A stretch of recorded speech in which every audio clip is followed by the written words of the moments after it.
The last leaf. The last leaf भाई O Henry, writer इसके O Henry हैं।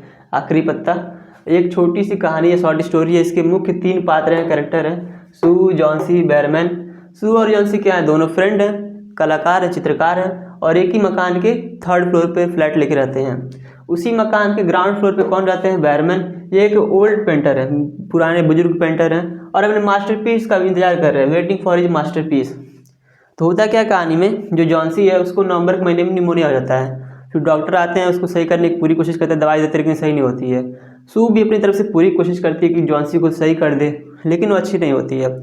ये अपने घर, अपने रूम का सारा पेंट सामान इसके रूम में ला के पेंटिंग करती है, ताकि इसके अंदर भी जोश आए, उमंग आए, फिर से बेड से उठ के खड़ी हो, लेकिन ये बेड पे पड़ी रहती है, कुछ नहीं होता है। फिर एक दिन सू देखती है कि जॉन्सी खिड़की के बाहर कुछ देख रही है। तो खिड़की के बाहर क्या देख रही है जॉन्सी, कि खिड़की के बाहर देख रही है कि कुछ एक पेड़ है, उसके ऊपर कोई लता होता है और उसमें पत्ते लगे हुए हैं। तो सू पूछती है कि क्या देख रही हो तुम। तो जॉन्सी कहती है कि मैं उन पत्तों को देख रही हूँ जो धीरे धीरे झड़ते जा रहे हैं। 2 ही दिन में 100-150 पत्ते थे, अब 100-150 पत्ते थे, और अब केवल 5 पत्ते रह गए लगभग। और जैसे इसका आखिरी पत्ता गिरेगा उस पेड़ पे का जो लता है उसका आखिरी पत्ता गिरेगा, मेरा भी पतन हो जाएगा, मैं भी मृत्यु प्राप्त हो जाऊंगी। ये जॉन्सी कहती है सू से। तो सू को ये बात सुन के बहुत घबराहट होती है, बहुत ही चिंता में आ जाती है कि सू ऐसा क्यों सोच रही है। अगर ऐसा ही चलता रहा तो जिस दिन सच में पत्ता गिर गया तो ये तो मर जाएगी। तो ये बात सुन के इसको बहुत समझाने की कोशिश करती है, लेकिन नहीं समझती है। तो फिर सू किसके पास जाती है, बैरमैन के पास। बैरमैन के पास सू जाती है तो इस बात बताती है। तो ये भी हैरान होते हैं कि कैसे लड़की सोच सकती है सब बातें।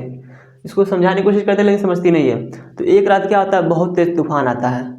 अब सू डर जाती है कि तूफान आ चुका है। अब इसको लगता है जॉन्सी को अब तो मरने वाले हैं, क्योंकि अब पत्ता गिर जाएगा। लेकिन फिर क्या होता है, सू और जॉन्सी खिड़की के बाहर देखते हैं उस रात को, जब तूफान अपन चल रहा था। तो उसमें जब खिड़की के बाहर देखते हैं तो देखते हैं कि एक पत्ता भी बचा हुआ है, और जब तूफान खत्म हो जाता है तब भी वो पत्ता वहीं पे रहता है। तो सू को ये थोड़ा आश्चर्यचकित रखता है, लेकिन जॉन्सी को एक दिमाग में एक बात आता है कि नहीं यार, वो पत्ता अगर डटा हुआ है, टिका हुआ है, तो मुझे भी मरने का ख्याल त्याग देना चाहिए, और मुझे भी नए तरीके से फिर से जीवन की शुरुआत करनी चाहिए, सही हो जाना चाहिए तबीयत, खाना खाना चाहिए, पीना चाहिए। तो धीरे धीरे जॉन्सी की तबीयत ठीक हो जाती है। तो 2 दिन बाद पता चलता है कि बैरमैन की मृत्यु हो चुकी है। उनको निमोनिया हो गया था, उनको पाया गया था, गीला उला पाया गया था, कपड़ा पूरा भीगा हुआ था, अपने रूम में थे, ऐसा कुछ था, और उनके हाथ में पेंट ब्रश व्रश कुछ था।